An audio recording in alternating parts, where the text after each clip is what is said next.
Hey, it's Luke Miller here from potentialforchange.com. Thanks for coming along to watch this video. I really appreciate your time. Today I'm going to be going a little bit occult and talking about some kind of deep laws for life, like how if you can kind of embrace these laws you can really go. There's some deep rabbit holes you can enter, and this is one of them. So this law is called the Law of Polarity, and it is taken from a book called The Kabbalion. It's really strange because I originally got into a lot of positive psychology, self-development, and you see how a lot of recent self-development is kind of derived from some of these principles. But the difference between these principles and the recent ones is like a lot of the recent ones are kind of geared towards the capitalist culture. So it's kind of like we're using principles that could be used to follow our dreams and our passion and like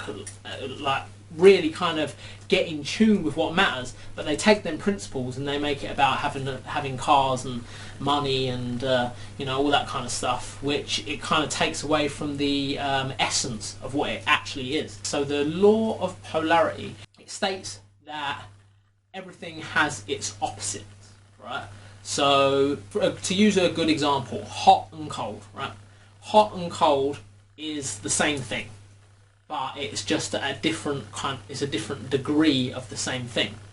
At first glance, this may not seem that interesting or that powerful, but when you actually break it down and think about it in a different light, it can be very effective. So I'll give you an example. If you are cold, what do? You put on a jacket, you sit in front of a fire, you rub your hands together, you do whatever to warm yourself up.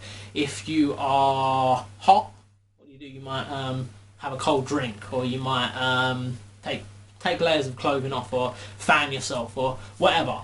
So by applying the opposite, you create a certain outcome. But if you can use these as almost like a type of mental alchemy, then you can really start to create some special magic in your life. So an example I would like to use is something like anxiety. What is anxiety? It's a type of fear. What's the opposite of fear? The opposite of fear is courage. So if you can remedy your fear with courage, you can use this mental alchemy to push through these situations that you're facing. So a good example is, let's say I'll use an example from my life actually, because I'm a poet, right? And it's only like the last 6 months, 7, 8 months, so I'm not too sure, that I've been performing. And the first time I went to perform, I was umming and ahhing, I was like terrified. I was like, oh God, like what if people don't like it? What if people judge me? What if they don't understand my message? You know, it's kind of like really filled me with fear and dread. So the first few times that I wanted to perform, I didn't actually perform. Like I just kind of sat there and ummed and ahed and went to go up and didn't quite go up. And then eventually one time I remedied the fear that I was feeling with courage. I was just like, okay, I've got to do this. You just got to crack on, do it, and make it happen. And now I perform like most weeks. Like most couple of times a week usually. I go out, get on these open mics, and I'm performing. And that was a result of facing a fear.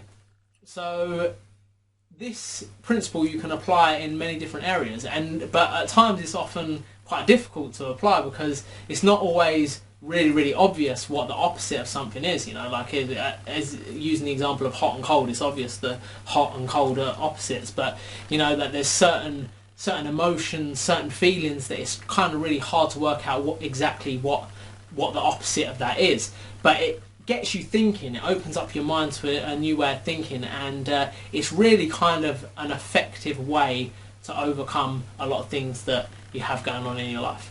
So that's it for this video. As I said before, grab yourself a copy of the Kabbalion and learn that stuff. Devour it, man. It's amazing. It's a rabbit hole. Like if you really want to go there, it's kind of really deep. I'm a blogger, by the way. Work for truththeory.com. I write most days I have an article of my own. A lot of the stuff we do is republished from other places, like we look around and grab great articles off the internet and republish them. But anything you read on there is as a result of me going out and finding it. So if that's something that you're interested in, take a little look below this video. If you're on YouTube, there'll be links below. If you're on Facebook, there might not be any links, but there'll be like URLs that you can look at the end. So yeah, that's it. Thanks for watching. I appreciate your time and presence, and I look forward to speaking to you very, very soon. Cheers.